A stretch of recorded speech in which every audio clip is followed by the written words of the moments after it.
Good morning, everyone, and welcome to Local4’s 4 Things You Need to Know to Start Off Your Day. Today is going to be Tuesday.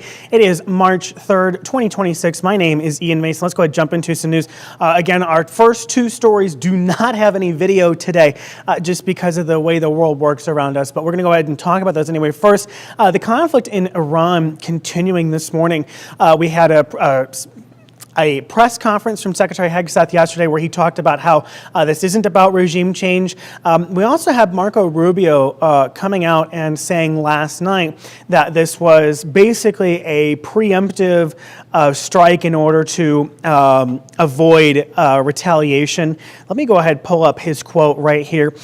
He says there was absolutely an imminent threat, and that imminent threat was that we knew if Iran attacked, we believed they would be attacked, they would immediately come after us, and we were not going to sit there and absorb a blow before we responded. He added that we went proactively in a defensive way to prevent them from inflicting higher damage. Now, there were some Democrats who have been briefed so far. Everybody's going to get a briefing today, but the Gang of Eight, the highest of four on each, the four highest in both parties, they've already received a briefing. One of those people was Democrat Senator Mark Warner of Virginia. He said, quote, in his opinion, there was no imminent threat to the United States of America by Iranians. The threat was to Israel. If we equate if we equate a threat to Israel as an equivalent of an imminent threat to the United States, then we are in uncharted territory. Again, they're going to be receiving a briefing today over this, and we will know more. As for now, strikes continuing. Troops are on the ground in Lebanon. Israeli troops on the ground in Lebanon. U.S. strikes are continuing, and we will continue to track this right here from the Alert Center. Also happening this morning around 3 a.m. in Hastings, there was a water main break.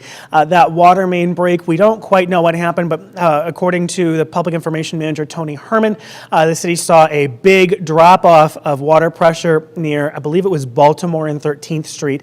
Make sure you check the article below, because I, of course, have no notes as I'm looking at this. It's just all from memory, but we have a reporter out there getting footage. We're going to have that footage attached to an article on our website, some raw video there. We just don't have that in time for this show, but that article will be linked again down below. Check it out. And then let's go ahead and turn on to our third story now. We are 71 days away from the statewide primary election, and the last day to file for the primary has passed. That was yesterday. The candidates are many between legislative districts, board of regents, and attorney general. Senator Pete Ricketts, Representative Mike Flood, and Adrian Smith have challengers as well as Governor Jim Pillen, with at least 7 vying for his seat. Pillen is running for his second and final term. This first Democratic challenger is a Fremont native, Lynn Walls. Another Fremont resident, Larry Marvin, has also filed for the Democrats. They join 2 members of the Legal Marijuana Now party, Rick Beard and James Charvat, and 3 Republicans, Long Pines, Shayla Korth-Fonken, and Gary Rogie of Auburn, and J.C. Todd of York. You might remember that Todd was convicted last week of 24 counts because of the notary, medical marijuana notary incident. He is still running for governor.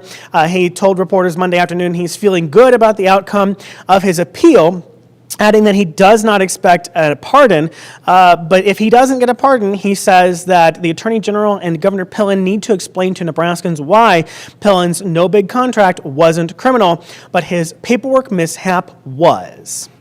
All right, let's go ahead and get a check of our forecast now. We are looking at some warm temperatures today for this time of year, but not warm to where we have been. Temperatures barely crossing the 50s. Not a lot of wind, just a bit coming down from the northeast, shifting to the east later on as we move throughout the day. Plenty of clouds. Some areas may not even see sun today. There is a decent amount of fog, but it seems to be clearing somewhat as the day goes on. As we look at the next few days, again, fog this morning, 53 is going to be the high for the Tri-States today. Tomorrow a bit warmer at 58, then 65 on Thursday before we see a cold front, some rain showers, possible thunderstorm Thursday night into Friday morning, moving in, bringing our high to 56. That's probably going to be around midnight. as we see those temperatures continuing to cool as that cold front moves in throughout the day, low of 29.